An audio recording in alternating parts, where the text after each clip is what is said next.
ವಿದ್ಯಾರ್ಥಿನಿಯರು ಈ ವಯಸ್ಸಿನಲ್ಲಿ ಆಕರ್ಷಣೆಗೆ ಒಳಗಾಗುವುದು ಸಹಜ. ಆದರೆ ಅದು ಜೀವನ ಹಾಳು ಮಾಡುವ ಮಾರ್ಗವಾಗಬಾರದು.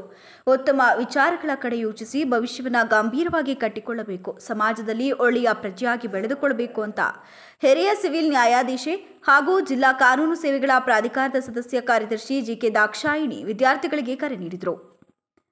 ನಂತರ ಮಾತನಾಡಿದ ಅವರು, ಫೇಲ್ ಆದರೆ ಜೀವನ ಮುಗಿಯೋದಿಲ್ಲ, ಅದು ಹೊಸ ಅವಕಾಶಕ್ಕೆ ದಾರಿ ತೋರಬಹುದು. ವಿದ್ಯಾರ್ಥಿಗಳು ಮನಸ್ಸು ಗಟ್ಟಿಗೊಳಿಸಿ ಓದುವುದರ ಕಡೆ ಹೆಚ್ಚು ಗಮನ ಕೊಡಬೇಕು. ಗಂಡು ಹೆಣ್ಣು ಮಕ್ಕಳಿಗೂ ಫೋಕ್ಸೋ ಕಾಯ್ದೆಯ ಅರಿವು ಅಗತ್ಯ. ತಪ್ಪು ಮಾಡಿದರೆ ಯಾರನ್ನು ಕಾನೂನು ಬಿಟ್ಕೊಡುವುದಿಲ್ಲ. ಆತ್ಮವಿಶ್ವಾಸ ಕಳೆದುಕೊಳ್ಳದೆ ಕಾನೂನು ಮಾರ್ಗವನ್ನು ನಂಬಬೇಕು ಅಂತ ಜಿಲ್ಲಾ ಕಾನೂನು ಸೇವೆಗಳ ಪ್ರಾಧಿಕಾರದ ಸದಸ್ಯ ಕಾರ್ಯದರ್ಶಿ ಹಾಗೂ ಹಿರಿಯ ಸಿವಿಲ್ ನ್ಯಾಯಾಧೀಶೆ ಜಿಕೆ ದಾಕ್ಷಾಯಿಣಿ ಸಲಹೆ ನೀಡಿದರು.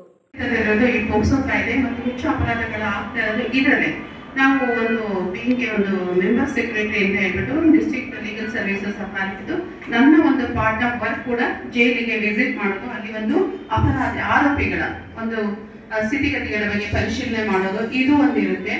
ನಾನಲ್ಲಿ ಈ ಸಂದರ್ಭದಲ್ಲಿ ವಾಣಿವಿಲಾಸ ಪದವಿ ಪೂರ್ವ ಕಾಲೇಜು ಪ್ರಾಂಶುಪಾಲೆ ಮಲ್ಲಿಗೆಮ್ಮ, ವಕೀಲರ ಸಂಘದ ಅಧ್ಯಕ್ಷ ಕಾರ್ಲೆ ಮುಗಣ್ಣಗೌಡ, ಜಿಲ್ಲಾ ಮಾನಸಿಕ ಆರೋಗ್ಯ ಕಾರ್ಯಕ್ರಮಾಧಿಕಾರಿ ಡಾಕ್ಟರ್ ನಾಗೇಶ್ ಪಿ ಆರಾಧ್ಯ, ಉಪನ್ಯಾಸಕ ಆರ್ ರಂಗರಾಜು ಮತ್ತಿತರರು ಉಪಸ್ಥಿತರಿದ್ದರು. ವಿದ್ಯಾರ್ಥಿಗಳಾದ ಅಶ್ವಿನಿ ಮತ್ತು ಸಂಜನಾ ಪ್ರಾರ್ಥನೆಯೊಂದಿಗೆ ಕಾರ್ಯಕ್ರಮವನ್ನು ಪ್ರಾರಂಭಿಸಿದರು. ಕಾರ್ಯಕ್ರಮದ ನಿರೂಪಣೆಯನ್ನು ರವೀಂದ್ರ ನಡೆಸಿಕೊಟ್ಟರು.